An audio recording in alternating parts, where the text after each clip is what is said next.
नकली राष्ट्रवादी कभी चीन पर नहीं बोलेंगे, नकली देशभक्त कभी भी चीन की घुसपैठ पर नहीं बोलेंगे।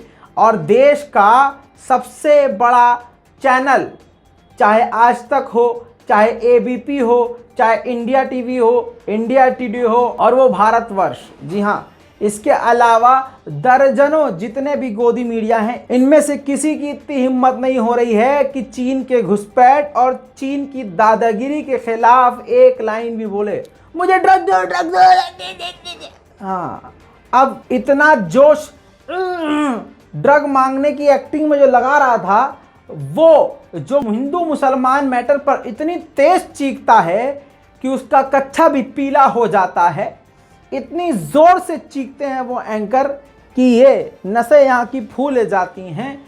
वो सब चीन के मुद्दे पर ऐसे चुप हैं जैसे वो मुंह से हग रहे हों, दस्त लग गए हों, ज़्यादा मुंह खोलने को डॉक्टर ने मना कर दिया हो। सलाम नमस्ते सत श्री अकाल, मैं हूं रज़ा और आप देख रहे हैं रज़ाग्राफी। असली देश के गद्दार वो हैं जो चीन के खिलाफ बोलने से डर रहे हैं। असली देश के गद्दार वो हैं जो हिंदू मुसलमान करने में व्यस्त हैं, असली मुद्दों से आपको और हमको भटकाने में व्यस्त हैं। एक के बदले 100 सर लाएंगे, ये करेंगे, वो करेंगे, बाबा जी का ठुल्लू करेंगे। अब आप देखिए, चीन पिछले 15 दिन से काफ़ी ज़्यादा भारत के खिलाफ LAC पर गतिविधियां कर रहा है। कभी युद्धाभ्यास करता है, कभी एलिफेंट वॉक करवाता है, अपने जहाज़ों का प्रदर्शन करवाता है, अपनी एयरफोर्स को दिखाता है। इतना ही नहीं, भारत के बॉर्डर के बिल्कुल करीबी इलाके शिनजियांग में राष्ट्रपति चीन का आ जाता है। दोस्तों, कमाल की बात यह है, इतना कुछ होने के बाद मोदी जी बोल नहीं रहे हैं।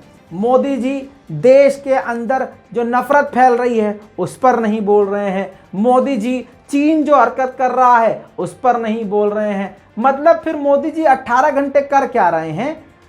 जो भी कर रहे हैं आप समझ चुके हैं, जान चुके हैं कि अदानी जो है दुनिया का चौथा सबसे बड़ा अमीर आदमी हो चुका है, बिल गेट्स को पीछे कर चुका है, थैंक्स टू माननीय नरेंद्र मोदी जी।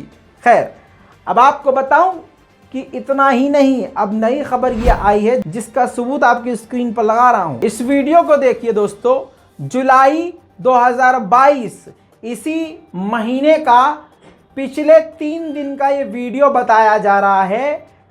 ऑक्यूपाइड तिब्बत, हमारे भारतीय बॉर्डर के अंदर घुसकर तिब्बत के इलाके पर कब्जा करने के बाद उस इलाके में उसने ज़बरदस्त तरीके से ड्रोन भी उड़ाए हैं, ज़बरदस्त तरीके से। जी हाँ, ड्रोन का पूरी ताकत दिखाई है, ड्रोन का शक्ति प्रदर्शन किया है, अपने छोटे और बड़े ऐसे ड्रोन दिखाए हैं जो हथियारों को इधर से उधर ले जाने के लिए सक्षम हैं और हथियार से हमला भी कर सकते हैं। तो दोस्तों, आपने देखा कि लगातार चीन हमारे बॉर्डर पर किस प्रकार की गतिविधियां कर रहा है, लेकिन मजाल है कोई संघी, RSS और हिंदूवादी और खासकर हमारे मोदी जी, गृह मंत्री जी कुछ बोले हो ना?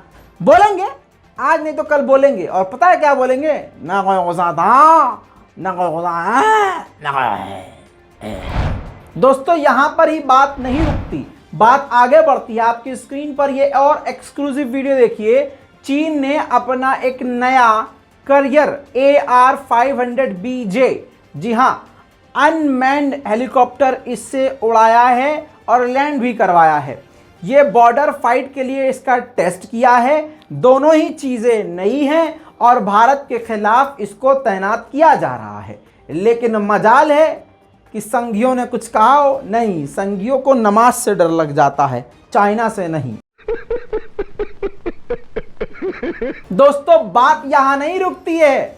बात यह है कि चीन के पावर से, चीन की ताकत से अब अमेरिका को भी डर लग गया है, खौफ तारी हो गया है। चीन की ऐसी ताकत है। आपको बताऊं, ये बात मैं नहीं बोल रहा हूं, ये अमेरिकी अखबार समेत भारतीय अखबार में भी आ चुका है। क्योंकि अंधभक्तों को पढ़ना लिखना तो आता नहीं है, टूटी फूटी हिंदी पढ़ लेते हैं, इस वजह से मैं हिंदी के अखबार का रेफरेंस लगा रहा हूं। जरा टाइटल पढ़िए, अमेरिकी परमाणु को फेल कर सकते हैं चीनी जासूसी उपकरण, अमेरिका की FBI का खुलासा। जो हुआवे नाम की कंपनी है ये भारत में मौजूद है। कहा यह गया है FBI ने कि जो परमाणु हमला करने के लिए संकेत दिए जाते हैं, अलग तरह के सिग्नल होते हैं, या किसी कोड के जरिए वार्तालाप जंग में किया जाता है परमाणु हथियार को लेकर, उसकी अलग लैंग्वेज होती है, उसको ये डिकोड कर सकती है कंपनी। इसके जो इंस्ट्रूमेंट हैं, इसके नेटवर्क जो हैं वो उसको हैक कर सकते हैं और सारी जानकारियों को हासिल करके अमेरिका के परमाणु हथियारों को खराब कर सकते हैं, मतलब बिल्कुल बेकार कर सकते हैं। और ये कोई छोटी मोटी बात नहीं है। अमेरिका इधर डर रहा है, लेकिन संघियों को चीनी से डर नहीं लग रहा है। भाजपाइयों को चीनी का खौफ नहीं है। पता है क्यों? क्योंकि बहुत पहले बताया जा चुका है कि अगर परमाणु हमला चीन ने किया या किसी ने भी किया तो ये कैसे बच सकते हैं। गोबर लपेट के, पूरे गोबर लपेट के गड्ढे में चले जाएंगे गुफा के अंदर। और दूसरी बात यह है कि संघियों को चीन से खौफ नहीं है, मुसलमानों से डर है। अब्दुल नमाज न पढ़ ले कहीं। कमाल की बात है ना। ये हमारे देश का विकास है। दोस्तों, इसी के साथ अब एक ऐसी खबर जो उन लोगों के मुंह पर तमाचा है जो हिंदू मुसलमान धर्म के नाम पर यहां पर राजनीति कर रहे हैं और खुश हैं बड़े मजे से। उनको लगता है कि ये जो काली रात आई है ये काली रात रहेगी, कभी सवेरा नहीं। मेरी जान, दुनिया गोल इसीलिए है, ये सबक सिखाने के लिए कि देखो आज जो तुम्हारे साथ है वो किसी और के साथ भी हो सकता है, जो कल किसी और के साथ हो रहा है वो आज तुम्हारे साथ भी हो सकता है। दुनिया गोल है, वक्त घूमता रहता है, सुबह शाम होता रहता है। दोस्तों, आपको बर्मा यानी म्यांमार याद होगा। म्यांमार की सारी परिस्थितियां आपको याद हैं कि म्यांमार में कितना बुरा हाल है। जी हाँ, अब म्यांमार आपको इसलिए भी याद होगा कि इसी म्यांमार में मुसलमानों का, वहाँ की लोकल जनता ने जो दूसरे धर्म से थे, उन्होंने सरकार का साथ देते हुए लोकल मुसलमानों का कत्लेआम किया था, जिंदा जला दिया था। महिलाओं, मुस्लिम लड़कियों का, औरतों का बलात्कार किया था, उनके स्तनों को काटा, उनके प्राइवेट पार्ट में। मैं आपको क्या क्या बताऊं, बस आप गूगल कीजिएगा, आपका दिमाग सिर्फ गूगल की इमेजेस को देख के खराब हो जाएगा। जिंदा इंसानों को, जिंदा मुसलमानों को जला दिया गया था, जिनकी लाश अकड़ी की अकड़ी रह गई थी और हफ्तों तक खुले आसमान के नीचे पड़ी हुई थी। लोग वहां से गुजरते थे तो उल्टी कर कर के बदबू से बेहोश होने लगते थे। ऐसा मुसलमानों के साथ म्यांमार में किया गया और आज उस म्यांमार का हाल जो कुछ भी हुआ आपने देखा। आखिरकार बीबीसी को इंटरव्यू देते हुए म्यांमार के सेना ने एक्सेप्ट किया है कि उनको ऑर्डर दिया गया था कि म्यांमार की जनता के साथ आपको क्रूरता ही करनी है, आपको इकट्ठा करके उनके सरों में गोली मारनी है। सैनिक ने एक्सेप्ट किया है। ये पूरी रिपोर्ट लगा रहा हूं, बीबीसी की रिपोर्ट है, बीबीसी को इंटरव्यू दिया गया है, रेफरेंस दे रहा हूं, सबूत दे रहा हूं, आगे सुनिए। बीबीसी को इंटरव्यू देते हुए कहा गया कि हमने लोगों को इकट्ठा किया म्यांमार के और चारों तरफ से उनके सरों में गोली मारी। हमें आदेश था कुछ भी करने का, पूरी की पूरी खुली छूट थी। हमने महिलाओं के घरों में घुसकर उनका बलात्कार किया और सामूहिक बलात्कार किया, गैंगरेप किया। सैनिक ने बताया बीबीसी को कि हमें आदेश था कि जो भी दिखे गोली मार दो। हमारी अलग अलग टुकड़ियां बनी और अलग अलग इलाकों में घुसी। बच्चे, बूढ़े, बुजुर्ग जो भी नजर आए हमने गोलियों से भून दिया। साथ ही इसने बताया कि हमने भागते हुए लोगों पर भी गोलियां चलाई।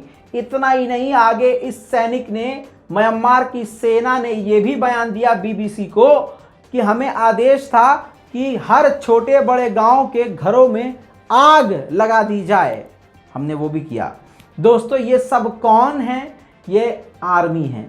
कौन आर्मी? म्यांमार की। किनके साथ ये सब कुछ किया? जिन्होंने कुछ साल पहले मुसलमानों के कत्लेआम में इन्हीं सैनिकों का साथ दिया था। हस्बी अल्लाह व निअमल वकील। अब आपको बता दूं कि इसी म्यांमार और मुसलमानों के कत्लेआम यानी रोहिंग्या मुसलमानों के कत्लेआम की जांच के आदेश अब यूएन में पारित हो गए हैं। यूएन ने वहां के जो विपक्ष थे, जिन्होंने मुसलमानों का कत्लेआम किया था, उनकी एप्लीकेशन को रिजेक्ट करते हुए कहा है कि वहां पर जो मेजॉरिटी में हैं, जो बुद्धिस्ट हैं, उनके खिलाफ संगठन बनाया जा रहा है, एक तरह से टीम बनाई जा रही है और पूरी इसकी इन्वेस्टिगेशन की जाएगी। दोस्तों, इसी के साथ 11 महीने की तालिबान की सरकार ने 700 अफगानिस्तान के लोगों का कत्ल किया, ये रिपोर्ट आई है। और कई सारे ऐसे आदेश पारित किए हैं जिसकी पूरी दुनिया ने आलोचना करी है। अब इसी के साथ एक नया कानून बनाया गया है जिसके मुताबिक जर्नलिस्ट हो, इंसान हो या कोई भी व्यक्ति बिना सबूत के अगर वो अफगानिस्तान की नई सरकार यानी तालिबान के खिलाफ बोलता है तो उसको गिरफ्तार किया जा सकता है। इतना ही नहीं, जो भी अपशब्द बोलेगा, तालिबानियों को उल्टा सीधा कहेगा, इतना भी नहीं भाई साहब, तालिबानी किसी इंसान का, तालिबानी मिनिस्टर का अगर हाथ पैर पकड़ लेगा या उसका कपड़ा खींच देगा या कुछ भी आलोचना वाले काम करेगा तो उसको गिरफ्तार किया जाएगा, उसको सज़ा दी जाएगी। वहीं अफगानिस्तान के मुद्दे पर पाकिस्तान के नए फॉरेन मिनिस्टर बिलावल भुट्टो ने ईरान के मिनिस्टर से जो अफगानिस्तान के लिए हैं पाकिस्तान में उनसे मुलाकात करी है। दोस्तों, अब अगर पाकिस्तान की बात आई है तो आपको बता दूं कि पाकिस्तान की इस नई सरकार ने बड़ा झटका तालिबान को दिया है। तालिबान सरकार को मान्यता देने से इनकार करते हुए पाकिस्तान ने कहा है कि 1990 में जो पाकिस्तान ने गलती करी थी वो गलती हम दोबारा नहीं करेंगे, हम आपको सबसे पहले अकेले मान्यता नहीं देंगे। दोस्तों, इसी के साथ अफगानिस्तान और ईरान के बीच में भी काफ़ी ज़्यादा गहरे संबंध नज़र आना शुरू हो चुके हैं। अफगानिस्तान की इस तालिबान सरकार ने ईरान के साथ डील करते हुए अब ये फैसला कर लिया है कि अब वो 3.5 lakh ton fuel Afghanistan Iran से लेगा। दोस्तों, इसी के साथ आपकी स्क्रीन पर ये ऑस्ट्रेलियन जर्नलिस्ट हैं जो अफगानिस्तान में अपना काम कर रही थी, पत्रकारिता कर रही थी। न जाने तालिबानियों के दिमाग में क्या आया, इनको डिटेन कर लिया, गिरफ्तार कर लिया और जेल में डाल दिया। उनको कहा कि या तो तुम माफ़ी मांग लो या फिर जेल में सड़ो, जिसके बाद इन्होंने माफ़ी मांगी, जिसके बाद जाकर तालिबान ने इनको रिहा किया। अमेरिका में लोवा स्टेट पार्क के अंदर एक अमेरिकी नागरिक शूटर घुसा, उसने 3 लोगों का पहले कत्ल किया, उसके बाद उसने अपने आप को भी गोली मार ली। अमेरिका के हालात काफ़ी ख़राब हैं, लगातार इस तरह की शूटिंग की खबरें आ रही हैं। अब आपको बता दूं थोड़ा सा मिडिल ईस्ट के बारे में। मिडिल ईस्ट की बड़ी खबर भाई ये है कि हमास के एक्स लीडर को साउथ नेबुलस ने किसी अनजान व्यक्ति ने चाकू मार दिया, जिसके बाद अफरा तफरी मच चुकी है। और अब काफ़ी बड़ा स्टेप उठाया है फ़िलिस्तीन अथॉरिटी के प्रेसिडेंट महमूद अब्बास ने। उन्होंने हमास के लीडर के साथ ऐसे व्यवहार पर, उनके ऊपर हमले पर सीधी आलोचना व्यक्त की है। कहा यह जा रहा है कि इसराइल को महमूद अब्बास का ये आलोचना करना पसंद नहीं आया। अब दोस्तों, मोरक्को के साथ इसराइल रिश्ते ठीक कर रहा है। मोरक्को की सरकार ने जानकारी अब यह दी है कि सबसे ज़्यादा वीज़ा की एप्लीकेशन हमें इसराइल से आ रही है, यानी इजरायली लोग, यहूदी लोग मोरक्को में घुसना चाह रहे हैं, घूमना चाह रहे हैं। और जैसा आप जानते हैं, एक से बढ़कर एक जलील अमेरिका इसराइल। आपको बता दूं कि अल जजीरा की पत्रकार के मामले में इसराइल का ही साथ दिया है अमेरिका ने, और अमेरिका ने कह दिया है कि अब कोई नई इन्वेस्टिगेशन अल जजीरा की पत्रकार को लेकर हम नहीं करेंगे। वहीं दोस्तों, आपको बता दूं कि कहीं आग है, कहीं बरसात है, कहीं बाढ़। अब बाढ़ आई है ईरान में। ईरान में ऐसी बाढ़ आई है कि ईरान में इस बाढ़ के अजाब में 21 लोग फंस गए और 21 लोगों ने अपनी जान को हाथ से धो दिया, मारे गए हैं। सैकड़ों लोग बेघर हो गए हैं और हजारों घरों को खाली करा लिया गया है।